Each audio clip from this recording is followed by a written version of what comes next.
Welcome to my blog. তো কেমন আছেন আপনারা সবাই? আর আমরা ভালো আছি। আর এখন সকালবেলা তো ভাবলাম যে একটু ভিডিও করি, কারণ আজকে মুস্কান সবাইকে আত্মীয়র মতো ট্রিট করছে আর কি। মানে সবাইকে একটা ভালো ভালো মানে খাবার দিচ্ছে। তো আজকে আমাদেরকে এইসব চা, ডিম, কেক যেন মনে হচ্ছে আমি আমার আত্মীয় এসেছি দূর থেকে।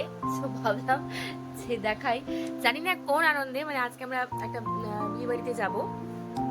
তো সেই আনন্দে না কি আনন্দ হচ্ছে, এত ভালো ভালো সবাইকে করে খাওয়াচ্ছে, বিশাল ব্যাপার। তো এখানে মুস্কান আমাকে দিয়েছে দুধ চা, বিস্কুট, কাজু, খেজুর, কেক, তারপর ডিম। ডিমটা আমার ছেলে নিয়েই টানাটানি করছে। কেন রে, কেন ফেলে দিচ্ছ?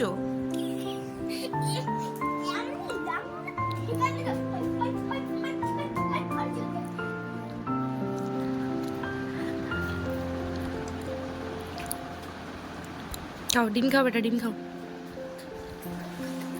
তো এবার আমরা সবাই রেডি ফেডি হয়ে উঠে পড়েছি গাড়িতে, আর সবাই খুব এক্সাইটেড আছি যে অনেক দূর যাব, মানে সুজাপুর যাব। তো খুবই আনন্দ হচ্ছে, আর সবাই মিলে একসাথে যাচ্ছি। তো রেডি তো হয়ে গেছি খুব ভালো করে, কিন্তু ভাবিনি যে যেতে যেতে অবস্থা আমাদের কীরকম হবে। তো এখানে যেতে যেতে আমাদের যেটা হয়, গাড়িতে ধোয়া, গাড়িতে হাওয়া ঠিকঠাক আছে কিনা এগুলো সব চেক করা। তো এর আগেও ভ্লগে দেখিয়েছি যে এগুলো কমন হয়ে গেছে এখন আমাদের জন্য। তো এটা আমরা সেখানে আবার করছিলাম যে হাওয়া টাওয়ার চেক করছিলাম। আর এখানে মিফু, মানে এটাও ওর দৈনন্দিন কাজ, কোথাও গেলে ওকে মুড়ি বেঁধে নিয়ে উঠতে হবে বা খাবার নিয়ে উঠতে হবে, কারণ গাড়িতে গেলেই ওর খিদে পেয়ে যায়। আর এই সুন্দর দৃশ্য দেখতে দেখতে কিন্তু আমরা চলে যাচ্ছি গাড়িতে। তো ওয়েদারটা বাইরে মানে কি, ভেতর থেকে তো খুবই সুন্দর লাগছে দেখতে, ঝকমকা একদম পুরো রোদ আর ঝলমল করছে সূর্যের আলোতে সব কিছু। কিন্তু বাইরে প্রচণ্ড পরিমাণে গরম আছে, মানে বেরোলেই যেন মনে হচ্ছে যে আগুনের ছকা লাগছে, প্রচণ্ড পরিমাণে গরম আছে।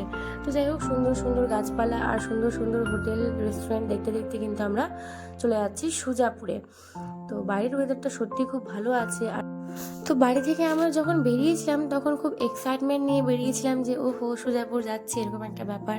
কিন্তু রাস্তার মাঝখানে মানে যেতে যেতে এতটাই লং ছিল চাঁচল থেকে সুজাপুর, যে আমরা সবাই খুব টায়ার্ড হয়ে গেছি, একটা ঘুম ঘুম ভাব পেয়ে গেছে আমাদের। তো এবার যেটা দেখতে পেয়ে গেছি আমরা, যেটা দেখে আমরা সব মানে চমকে উঠেছিলাম, যে এত আমের গাছ, মানে দূর দূর থেকে যেদিকেই চোখ যাচ্ছে শুধু আমের গাছ আর আমের গাছ। আমরা জানি মালদা আমের জন্য বিখ্যাত, আমরাও মালদাতে থাকি, কিন্তু যেহেতু আমাদের বাড়ি গাজল বা মালদার ওই সাইডে, তো মালদার এই পাশে যে এত আমের গাছ আছে সেটা আমি এর আগে দেখিনি। তো বাইপাসের পাশ দিয়ে সব আমের গাছ দেখা যাচ্ছিল। আর কথা বলতে বলতে আপনাদের সাথে আমরা কিন্তু পৌঁছে গেছি সুজাপুরে। আর এই টার্নিংটার এইদিকেই কিন্তু দিদিদের বাড়ি। তো আমরা মানে মিলন এর আগেও এসছে অনেকদিন আগে, তো মানে ওর মনে আছে আমি প্রথমবার যাচ্ছি, তাই আমি একটু বেশি ছিলাম এক্সাইটেড। তো এখানে ও গাড়ি টাড়ি ঘোরাচ্ছিল, আর ভাবছিলাম যে আমরা কী নিবো, বিয়ে বাড়িতে যাচ্ছি তো পুচকুদের জন্য আমরা চকলেট নিয়ে যাব, কারণ ওখানে আয়ান আর আয়ানের বোনও আছে। তো আমরা ভাবছিলাম যে চকলেট নিয়ে যেতে হবে, কারণ বাচ্চা দুটো আছে। তো এটাই আমরা দেখছিলাম যে কোন দোকানে দাঁড়ানো যায়, কারণ রাস্তাতে তো যেখানে সেখানে দাঁড়ানো যায় না। তো যাই হোক, আমরা এটা সুজাপুর স্কুলে দেখতে পেয়ে গেলাম যেতে যেতে, আর ভাবছিলাম যে কোন দোকানে কি নেওয়া যায়। তারপর আমরা চকলেট নিয়ে কিন্তু পৌঁছে গেছি দিদিদের বাড়ি। তো এটা কিন্তু স্কুল না, মানে স্কুল না বলতে হচ্ছে স্কুল, কিন্তু বাড়ি, মানে বাড়িতেই তারা স্কুল করেছে। যেহেতু তারা মালদা থাকে, তার দিদিদের নিজস্ব বাড়ি আছে মালদায়, তাই ওরা গ্রামের বাড়িটা মানে সুজাপুরের বাড়িটাতে এই ইংলিশ মিডিয়াম স্কুলটা খুলে দিয়েছে। তো এটা হচ্ছে তাদের কম্পিউটার হল, আর ওইদিকে হচ্ছে পাশে অফিস, আর এটা তারা মানে প্রচারের জন্য লাগিয়ে রেখেছে। তো আমরা দাঁড়িয়ে অনেকক্ষণ ধরে নক করছিলাম, তো দিদিরা বুঝতে পারছিল না, কারণ সবাই হয়তো ব্যস্ত ছিল বিয়ে বাড়িতে। তো তারপর আমরা অনেকক্ষণ অপেক্ষা করতে করতে করতে করতে ভাবছিলাম যে কী ব্যাপার, বাড়িতে কেউ আছে কি না। তো যাই হোক, অ্যাটলিস্ট বুঝতে পারলাম যে দিদি বেরিয়েছে, দিদি বুঝতে পেরেছে। তো দিদি এসে এখানে দরজা খুলছিল, আর দিদি কিন্তু একদমই রেডি হয়নি। তো এটা ছিল ডাইনিং এরিয়া। তো এখানে বাচ্চাদের সমস্ত রকম প্রিন্টিংগুলো লাগানো আছে, আর বাচ্চাদের বসার যে সিটিং এরিয়াটা ওখানে এটাও কিন্তু এখানে আছে।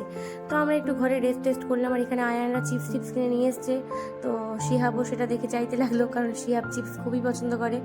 তো এখানে আলাইনাও চকলেট খাচ্ছে, আর মায়ের কাছে আবদার করছে কিছু, তো দিদি সেটাই দিচ্ছিল। তো আমরা অনেক দূর থেকে এসেছিলাম, তো প্রচণ্ড পরিমাণে আমরা টায়ার্ড ক্লান্ত একদম হয়ে গেছিলাম, যে সবাই টেস্ট করতে শুরু করেছে। আর এখানে আলাইনা আইসক্রিম খাচ্ছে, চকলেট খাচ্ছে, ওর মাকে ছাড়া কারো কাছে আসবেও না, আর কারো কাছে খাবেও না। তো তারপর দিদি আমাদেরকে একটু করে কোল্ড ড্রিঙ্কস সবাইকে দিল, যেহেতু গরম প্রচণ্ড ছিল আর অনেক দূর থেকে জার্নি করে এসেছি। তো সবাইকে একটু করে কোল্ড ড্রিঙ্কস দিল, আর আমরা সেটা সবাই মিলে বসে খাচ্ছিলাম। কারণ মানে কি করব। তো তারপর খাওয়া দাওয়া করার পর আমি কিন্তু একটু বেরিয়ে গেলাম স্কুলটা দেখতে, যে স্কুলটায় মানে দিদিরা কীরকম করেছে। তো স্কুলটা ঘুরে দেখার পর কিন্তু এখানে আমাদেরকে খাওয়া দাওয়া দেওয়া হচ্ছে, টিফিনটা। তো আমরা 1-1:30টার দিকে পৌঁছেছিলাম, তো ভাত খাওয়ানো স্টার্ট হয়েছিল। তো দিদি বললো যে না, এখনই আসলা, তো আগে টিফিনটা করো, তারপর ভাতটা আমাদের সঙ্গে খাবা। তো আমরা এখানে ওই বাচ্চাদের টেবিলগুলোতেই বসে যাচ্ছি, কারণ এখানে তো বিয়ে বাড়ি কিন্তু পেছনটাতে, এটা দিদিদের পার্সোনাল বাড়ি। তো আমরা বললাম যে আপনাকে এত ঝামেলা করতে হবে না, আমরা এখানেই বসে যাব। তো এখানে দেখতে পাচ্ছেন বাচ্চাদের জন্য খুব মানে শেখার জন্য কিন্তু সুন্দর সুন্দর যে চার্টগুলো হয় ফ্রুটসের, ভেজিটেবলস, বার্ডস, তো এগুলো লাগানো আছে। আর এটা কমন বাথরুম আছে এখানে বাচ্চাদের বাথরুম করার জন্য।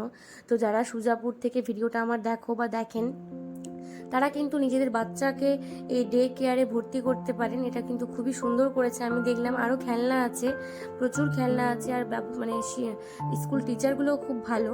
তো ভাবতেই পারেন কিন্তু নিজেদের বাচ্চাদেরকে এখানে দেওয়ার জন্য। তো তারপর এখানে আমাদেরকে পুরি, ডাল সব কিছু সার্ভ করা হচ্ছিল। তো আমরাও এই বাচ্চাদের চেয়ার নিয়ে, বাচ্চাদের টেবিল নিয়ে কিন্তু বসে পড়েছি আজকে বাচ্চা হয়ে আমরাও খেতে। তো মানে বুঝতেই পারছেন বিয়ে বাড়িতে কিন্তু জিনিস খোঁজা খুব মানে খুবই চাপের। কোথায় কোথায় সব কিছু ছিটে থাকে মানে বোঝাই যায় না। তো ডাল পুরি কিন্তু ঠান্ডা হয়ে গেছিলো অনেকটাই, কারণ সেই সকালে ভেজেছে। তো তো দুপুরে আর ডালটা সেই সকালবেলা হয়েছে। তো ভয়ে কেউ খাচ্ছিল না যে এত গরমে ডাল খাবো আর যদি কিছু হয়ে যায়। তো এখানে পুরীর সাথে আমাদেরকে বুদিয়া দিয়েছে, তো ডালটার সাথে একটু বেশি ভালো করে পুরি খেতে। তা আমি একটু নিয়েছিলাম ডালের সাথে পুরি, কারণ আমাকে ডালের সাথেই পুরিটা বেশি ভালো লাগে।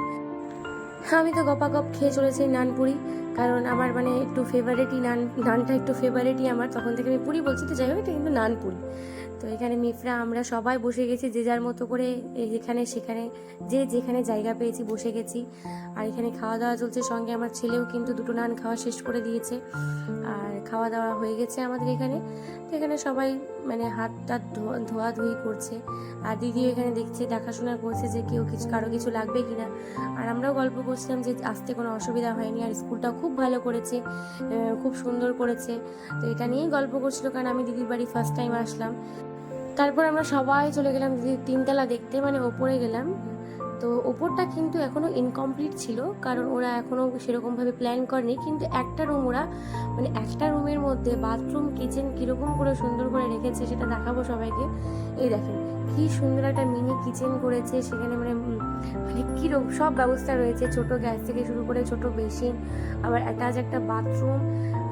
আর এখানে একটা বিছানা রেখেছে, যে মানে ঘর থেকে যাতে বেরাতে না হয় সেরকম একটা ব্যবস্থা খুব সুন্দর করে দিদি করেছে, যে আসলে যাতে দিদির অসুবিধা না হয়, যেহেতু দোতলাটা দিদি স্কুল করে দিয়েছে।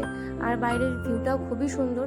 তো এবার আমরা কিন্তু খেতে চলে গেলাম সবাই মিলে রেডি হয়ে, কারণ 4টা বেজে গেছিলো আর তখনও আমাদের খাওয়া দাওয়া হয়নি, কারণ একসাথে খাবো বলে কিন্তু কেউ আমরা খাইনি। তো এখানে আমরা গলি টলি পার করে খেতে যাচ্ছি, মানে যেই বাড়িতে ছেলের বিয়ে হচ্ছে, যেটা ছেলের অ্যাকচুয়াল বাড়ি, সেটা বাড়িতে। তো যেতে যা দেখছি যে এখানে ছবি তোলাতুলি হচ্ছে, মানে বর বউ এখানে বসে আছে। তো আমরা ভাবলাম যে আগে ছবি টবি তুলে নিই, তারপর খাওয়া দাওয়া করবো। তো সবাই মিলে একসাথে লাইন করে দাঁড়িয়ে গেলাম একটা ছবি তুলতে। তো এখানে একটা ফ্যামিলি ফটো প্লাস দিদিদের সাথে একটা ফটো নিচ্ছিলাম। আর এত গরম ছিল যে মানে কি বলবো, ঘাম মুছতে মুছতে অবস্থা শেষ। তারপর আমরা কিন্তু চলে গেলাম খাওয়া দাওয়ার টেবিলে। তো এখানে বসে পড়েছি খাওয়া দাওয়া করতে। আর শিহাব অতিরিক্তই দুষ্টুমি করে, বিয়ে বাড়িতে গেলে আরও পাগল করে দেয় যে কখন কি খাবার দেবে, কখন কি দেবে এই নিয়ে। তো এখানে লোকজন কিন্তু আস্তে আস্তে বসছে, অনেকটাই ফাঁকা রয়েছে টেবিল, কারণ এটা শেষের দিকে, মানে প্রায় ততক্ষণে সবারই খাওয়া দাওয়া হয়ে গেছে, শুধু বাড়ির লোকজন আরে আমরা কয়েকজন বেঁচে আছি, বাদ বাকি কিন্তু সবারই খাওয়া হয়ে গেছে। টেবিলগুলো ফাঁকা আছে আর লোকজন এখনও আছে বলেই কিন্তু আমাদেরকে এখনও সার্ভ করা হচ্ছিল না, কারণ লোকজন একটু ভরে গেলে কী হয়, সবাইকে একসাথে খাওয়ালে ব্যাপারটা ভালো হয়। তো আমরা বসে অপেক্ষাই করে যাচ্ছি। আর অতিরিক্তই বললাম গরম, এর আগেও বললাম যে গরম করছিল, আর এখনও বলছি যে প্রচণ্ড গরম করছিল। তো আদিত্যও এখানে বসে আছে, মানে বসার জন্য খাওয়া দাওয়া করার জন্য সিট খুঁজছে। তো আদিত্যও সবার সাথে বসে গেল, মানে লাস্ট ব্যাচ টাইপই। তো যাই হোক, ফাইনালি আমরা খাওয়ার দাওয়ার পেয়ে, তার সঙ্গে কিন্তু ডালও ছিল। তো খাওয়া দাওয়া করার পরে কিন্তু আমরা এবার রিটার্ন চলে গেলাম মানে একটু বাজারের দিকে, কারণ আমরা মানে ক্যাশই দিই সাধারণত। তো এখানে নাকি ক্যাশের সেরকম প্রচলন নেই। তো দিদিকে নিয়ে আমরা কিন্তু একটু মার্কেটে চলে আসলাম যে গিফট কিনবো বউদের জন্য, বউয়ের জন্য গিফট কিনবো। তো গিফটটা কিনতে আমরা মার্কেটে চলে এসেছিলাম, তারপর গিফট কিনে আবার বাড়ি চলে গেলাম। তো এখানে দেখে মানে এসে দেখলাম যে আমার ছেলে এখানে সেই স্লিপারটাতে স্লিপিং করছে। মানে বললাম না, স্কুলের সমস্ত রকমের জিনিস বাচ্চাদের সব কিছু আছে, আপনারা কিন্তু নিশ্চিন্তে বাচ্চাকে ভর্তি করাতে পারেন। বাচ্চারা খুব ভালো একটা গাইডেন্সে থাকবে আর টেনশন ফ্রি হয়ে থাকবে। তো আমার ছেলে তো এটা পেয়ে কি যে খুশি হয়েছিল, মানে বাড়ি যে মনে হচ্ছে ওটা নিয়েই যাবে বাড়ি, ও থাকবে এখানে, এরকম একটা ভাব যে হয় থাকবে নাহলে সঙ্গে বাড়ি নিয়ে যাবে ওটা। তো খুব বুঝিয়ে টুঝিয়ে ওকে আমরা এখান থেকে নামিয়ে ওটা লুকিয়ে দিয়েছিলাম, মানে ও তো থামছিলই না। তো এই ছিল আমাদের সুজাপুরের ভ্লগ বিয়েবাড়ির। তো কেমন লাগলো অবশ্যই জানাবেন আর অবশ্যই কমেন্ট করবেন। তো আমারও ভালো লাগবে যে আপনারা দেখছেন, কমেন্ট করছেন। তো কীরকম লাগলো অবশ্যই কমেন্ট বক্সে জানাবেন। তো আজকের জন্য এতটুকুই, টাটা।